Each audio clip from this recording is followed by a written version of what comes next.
Morning friends, मैं smart Jonwal. आज हम कक्षा 8 का पाठ नंबर 2 सूक्ष्म जीव हमारे मित्र हैं या शत्रु, इसमें वीडियो नंबर हम 5 देखेंगे। वीडियो नंबर कितना देखेंगे बेटा? 5 देखेंगे वीडियो नंबर, ठीक है। वीडियो नंबर 5 देखेंगे। हम पिछली वीडियो में देख चुके थे कि पौधे में, जंतुओं में और मनुष्य में, तीनों में ही क्या है, सूक्ष्म जीव रोग फैलाते हैं, ठीक है। अब मनुष्य में ऐसे कौन से रोग हैं कि जो सूक्ष्म जीव फैलाते हैं और वो रोग कैसे फैलते हैं, वो किस तरीके से संचरित होते हैं, उनका कोई तो रीजन होगा। तो मानव रोग, रोग कारक मतलब रोग कौन फैलाता है, ऐसे कौन से सूक्ष्म जीव हैं कि जो रोग फैलाते हैं और फैलने का तरीका। सूक्ष्म जीव 4 प्रकार के बताए थे आप लोगों को, ठीक है।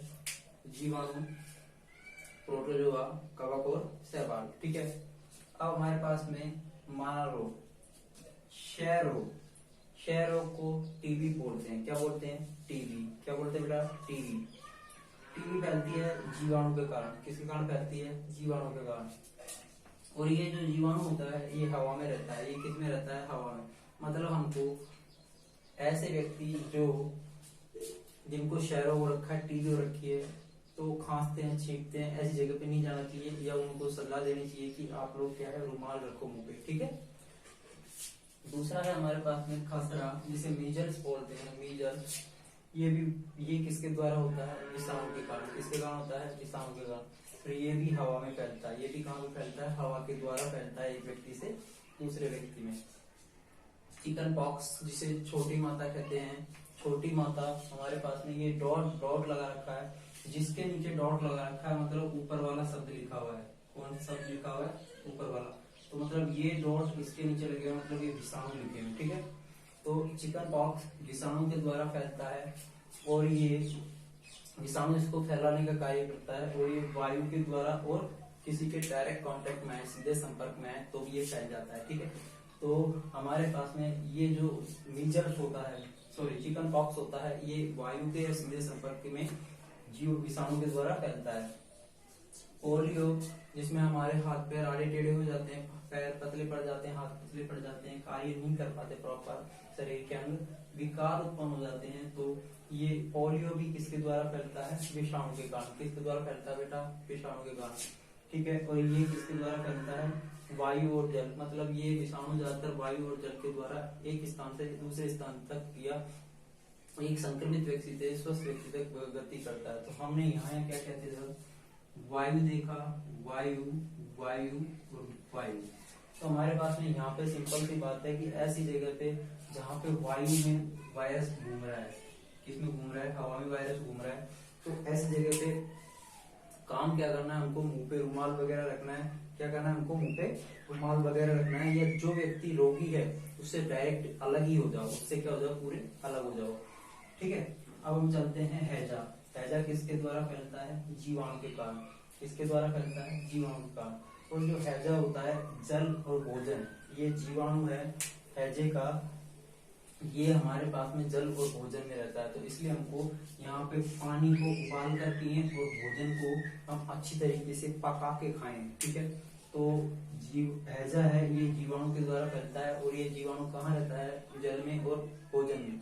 मतलब इस प्रकार हम क्या कर सकते हैं कि जल को अच्छे से उबाल कर पिए, स्वच्छ जल पिए और भोजन को पकाकर खाएं। टाइफाइड, जिसे मोती जरा या पानी जरा भी कहते हैं, टाइफाइड होता है, ये भी जीवाणु के कारण फैलता है। अब ये जीवाणु के नीचे डॉट लगा हुआ है, इसका मतलब ये जीवाणु के द्वारा फैलता है। तो जीवाणु के द्वारा फैलता है, तो ये किस में रहता है? ये जल में। मतलब यहाँ भी जल को उबाल के पीना है। जहाँ पे जल का नाम आ जाए उबाल के पियो, स्वच्छ जल पियो। भोजन का नाम आ जाए वहां पे आपको लिख देना है उपचार में कि भोजन को पका के खाओ। वायु का नाम आ जाए तो वायु में रुमाल वगैरह रखो, ठीक है ना, और रोगी व्यक्ति से थोड़ा दूर रहो। हेपेटाइटिस ए वायरस के कारण फैलता है। किसके द्वारा फैलता है? वायरस के कारण फैलता है, और ये भी क्या है? जल में रहता है। मलेरिया, इसको याद कर लेना, ये क्वेश्चन आपसे पूछ सकते हैं कि मलेरिया रोग को फैलाने के लिए कौन सा सूक्ष्म जीव मतलब कि फैलाता है मलेरिया को? तो वो फैलाता है प्रोटोजोआ। कौन सा फैलाता है? प्रोटोजोआ। और प्रोटोजोआ हमारे पास में ये क्या होता है? एक तरह का ये क्या है हमारे पास में? मच्छर, ठीक है। मलेरिया प्लाज्मोडियम प्रोटोजोआ के द्वारा फैलता है। तो प्रोटोजोआ संघ का सूक्ष्म जीव होता है हमारे पास में, ठीक है। और सूक्ष्म जीव मैंने 4 प्रकार के बताए थे आप लोगों को, जीवाणु, कवक, शैवाल और प्रोटोजोआ, ठीक है। तो हमारे पास में ये क्या है कि मलेरिया होता है, ये मच्छर के द्वारा फैलता है। किसके द्वारा फैलता है? मच्छर के द्वारा। और कौन से वर्ग का मच्छर होता है? वो प्रोटोजोआ वर्ग का। कौन से वर्ग का मच्छर होता है बेटा? प्रोटोजोआ वर्ग का मच्छर होता है। Okay, again I will repeat you that the हम सामान्य रोग जो हमारे शरीरों में फैलते हैं सूक्ष्म जीवों के द्वारा वो है क्षय रोग, खसरा, चिकन पॉक्स, पोलियो, हैजा, टाइफाइड, हेपेटाइटिस ए और मलेरिया। ये सूक्ष्म जीव कहलाते हैं। क्षय रोग को जीवाणु फैलाते हैं, खसरा को विषाणु फैलाते हैं, चिकन पॉक्स को भी विषाणु फैलाते हैं, पोलियो को कौन फैलाता है? विषाणु फैलाता है, हैजा को जीवाणु फैलाता है, टाइफाइड को जीवाणु फैलाता है, हेपेटाइटिस को वायरस फैलाता है, वायरस का मतलब विषाणु, ठीक है। और मलेरिया को कौन फैलाता है? हमारे पास में प्रोटोजोआ फैलाता है। बेटा एक चीज ध्यान रख लेना, वायरस अंग्रेजी का शब्द है, ठीक है, और इसका हिंदी तात्पर्य होता है विषाणु। क्या होता है? विषाणु, ठीक है। और बैक्टीरिया होता है, बैक्टीरिया इसका मतलब होता है जीवाणु। क्या होता है? जीवाणु, ठीक है। ये अंग्रेजी में बोले तो इनको दिमाग में रखना है। तो आप लोगों के सामने ये सारे के सारे रोग हैं जो मानव में फैलते हैं सूक्ष्म जीवों के द्वारा। इनको एक बार नोट डाउन कीजिए, फिर इसके बाद में हम चलेंगे कि पशुओं में किस प्रकार के रोग होते, सॉरी पौधों में किस प्रकार के रोग होते हैं जो सूक्ष्म जीव फैलाते हैं। पहले ये मानव का पढ़ा, अब हम चलेंगे पौधे की तरफ, ठीक है। तो इनको आप नोट कीजिए, फिर इसके बाद में हम आगे की ओर बढ़ेंगे बेटा।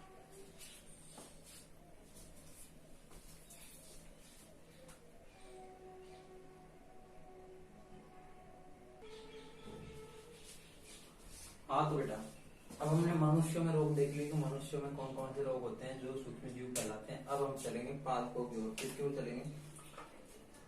पादपों की ओर, कि पौधों में कौन कौन से रोग होते हैं जो सूक्ष्म जीव फैलाते हैं। तो पादपों में नींबू में पाया जाता है कैंकर नामक रोग। कौन सा? Canker, not cancer, canker. नींबू में कैंकर नामक रोग पाया जाता है और वो फैलता है जीवाणु के कारण। किसके कारण? जीवाणु के कारण। और ये जीवाणु होता है, ये वायु में फैलता है। किसमें? वायु में। मतलब कि कैंकर नामक रोग को जीवाणु फैलाता है। किसके द्वारा? हवा के द्वारा, ठीक है ना। और ये कैंकर नामक रोग किसमें पाया जाता है? नींबू में। दोबारा रिपीट कर रहा हूँ, कैंकर नामक रोग नींबू में पाया जाता है, हवा में संचित होता है और जीवाणु इसको फैलाता है।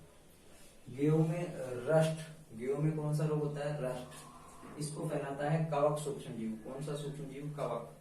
और ये संचरण का तरीका होता है, या तो बीज के अंदर ही कवक पाया जाएगा या फिर ये कवक हवा में घूमेगा। भिंडी में पाया जाता है पीत नामक रोग, पीत, और ये विषाणु के कारण फैलता है। और ये विषाणु क्या है? कीड़े मकोड़ों के द्वारा आगे बढ़ता रहता है। तो हमारे पास में नींबू में कैंकर नामक रोग पाया जाता है, जीवाणु इसका वाहक होता है और ये जीवाणु वायु के द्वारा फैलता है। गेहूं में रस्ट पाया जाता है, कवक इसका वाहक होता है और ये कवक वायु एवं बीज में पाया जाता है। भिंडी में पीत नामक रोग पाया जाता है, विषाणु इसका वाहक होता है तो कीट ये क्या करता है? इसको फैलाता है। बेटा ये हमारे पास में इम्पोर्टेंट है पादप वाले, ध्यान रख लेना। इधर की साइड से मलेरिया और इधर की साइड से पौधों में ये रोग जो सूक्ष्म जीव फैलाते हैं, इनको आपको याद रखना है। क्योंकि ये याद रखोगे ना तो इनमें से शायद 1 नंबर का क्वेश्चन आपको और बार मिल जाए। तो इसको थोड़ा ध्यानपूर्वक याद रखना, ठीक है। और यहाँ पे थोड़ा सा मोस्ट भी लगा लेना, जब नोटबुक तैयार करो तो इसमें मोस्ट लगा लेना इस जगह, ठीक है। अब हम चलेंगे थोड़ा आगे की ओर। आगे हम पढ़ेंगे खाद्य विषाक्तन, मतलब फूड पॉइजनिंग, ठीक है। कि हम गंदा खाना या विषाक्त खाना या बासी खाना खा लेते हैं जिनमें सूक्ष्म जीव होते हैं, वो हमारे शरीर के लिए किस प्रकार हानिकारक होते हैं उसको हम पढ़ेंगे। लेकिन उससे पहले आप इसको नोट कीजिए, ठीक है, नोट कीजिए।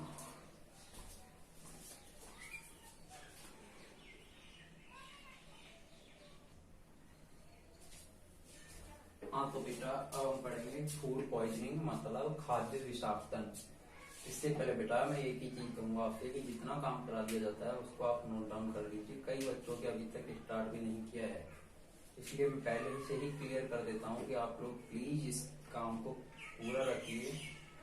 स्कूल जैसे ही ओपन होती है सभी विद्यार्थियों की कॉपियां जांच होगी प्रत्येक विषय के विषय अध्यापक के द्वारा। ठीक है, तो इस संदर्भ में मैं आपसे पहले ही कह देता हूँ कि साइंस का जो काम है पूरा का पूरा कंप्लीट होना चाहिए।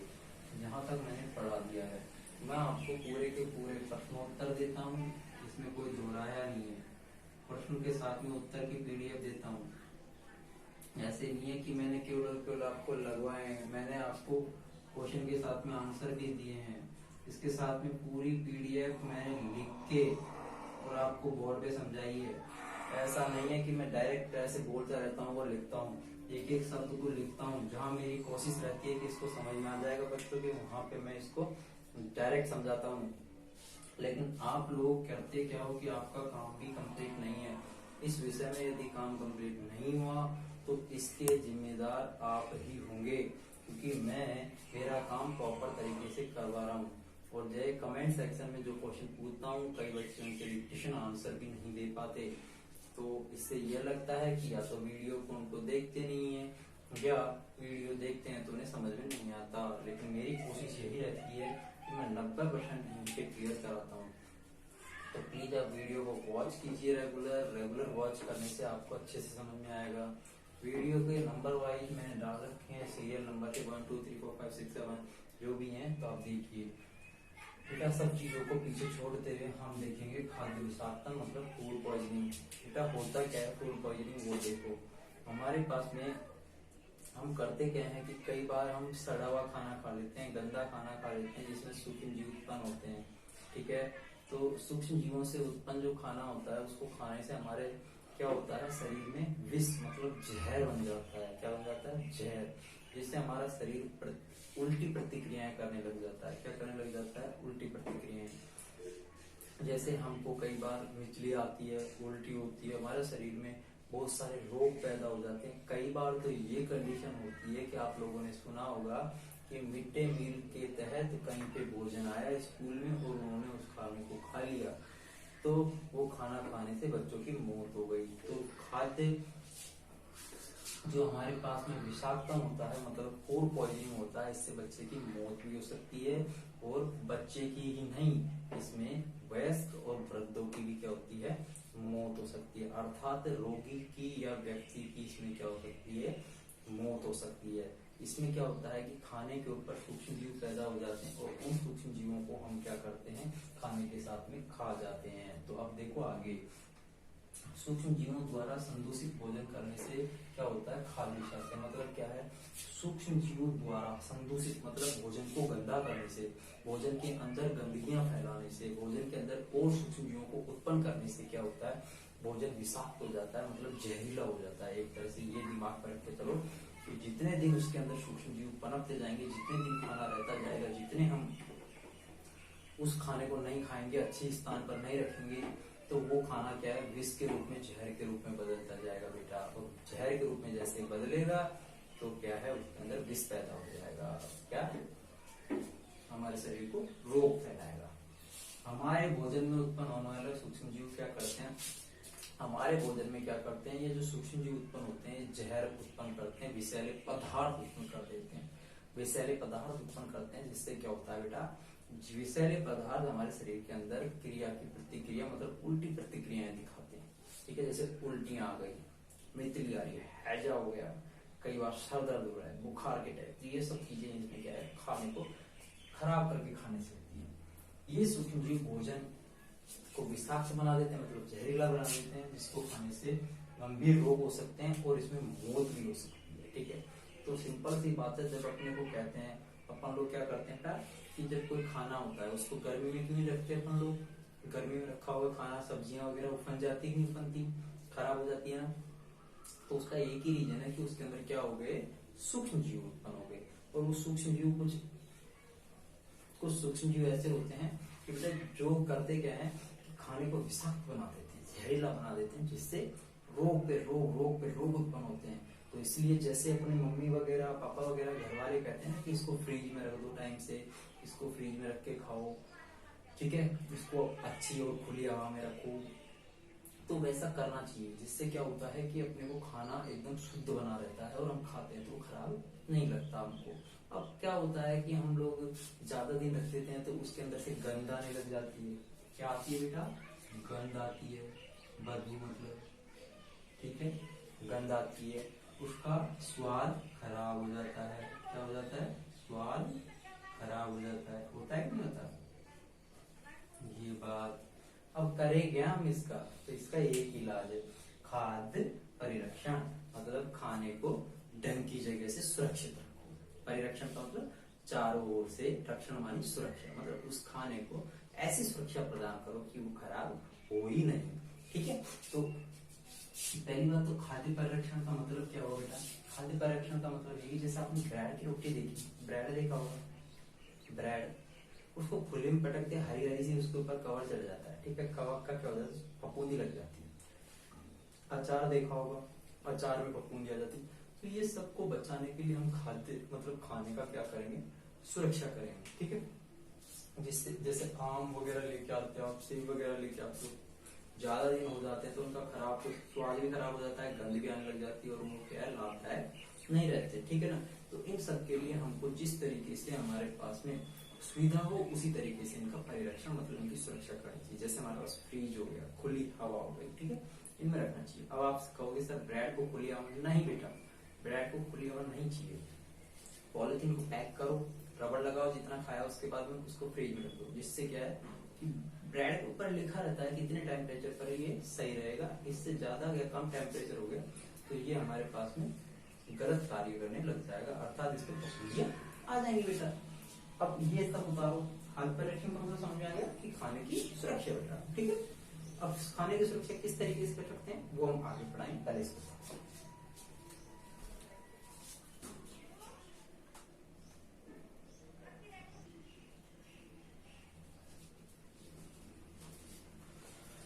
हाँ तो बेटा, गर्मी बहुत है, ये आप सब लोगों को पता है।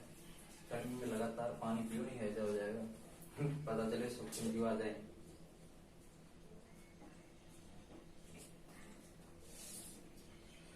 अब हम पढ़ेंगे कि खाद्य पदार्थ है इनको सूक्ष्म जीवों से कैसे बचाया जा सकता है। ठीक है, तो कौन कौन से तरीके वो देखेंगे।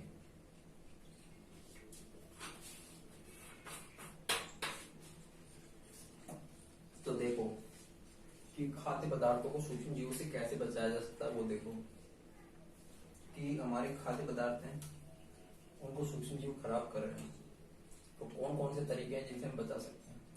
तो पहला है रासायनिक उपाय।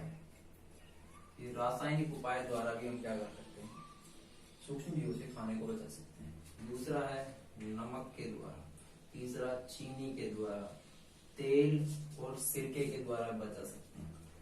खाने को गर्म या ठंडा करके, और यदि ज्यादा बेकार है तो उसको क्या कर सकते हैं, ज्यादा दिन चलाना है तो उसको या तो पैक कर दो या उसको स्टोर कर दो। ठीक है, तो खाने को हम क्या कर सकते हैं, इन सब तरीके से क्या कर सकते हैं, बचा सकते हैं। कौन कौन से? रासायनिक उपायों द्वारा, नमक के द्वारा, चीनी के द्वारा, तेल सिरके के द्वारा, गर्म और ठंडा करके और पैकिंग और उसको भंडारित करके। इन सबका एक एक का मैं क्या करूंगा, आपको एक्सप्लेन करूंगा। लेकिन क्या है कि ये सारे के सारे एक साथ पढ़ाने पड़ेंगे, इसलिए मैं एक एक को अच्छे से एक्सप्लेन करूंगा आपको। अभी आपको केवल इतना याद रखना है कि खाद्य पदार्थों को सूक्ष्म जीवों से हम इन 6 तरीकों से बचा सकते हैं। रासायनिक उपाय द्वारा, ठीक है, नमक के परीक्षण द्वारा, चीनी तेल सिरका के द्वारा, गर्म ठंडा करके और भंडारण या पैकिंग करके। ठीक बेटा, अब हम अगली वीडियो में इसके बारे में विस्तृत रूप से चर्चा करेंगे, लेकिन उससे पहले यहाँ तक का काम आपको कंप्लीट करना है बेटा। ठीक है, और यदि वीडियो आपको अच्छा लगे तो वीडियो बेटा लाइक कीजिए और शेयर कीजिए फ्रेंड्स के साथ में। ठीक है, फ्रेंड्स के साथ में शेयर कीजिए। यदि आपने अभी तक फ्रेंड से चैनल सब्सक्राइब नहीं कराया तो चैनल को सब्सक्राइब भी करवाइए और बेल आइकन को प्रेस कीजिए, बेल आइकन को प्रेस कीजिए। ठीक है, अब हम मिलेंगे अगली वीडियो में। और मैं एक और चीज बताता हूँ कि नए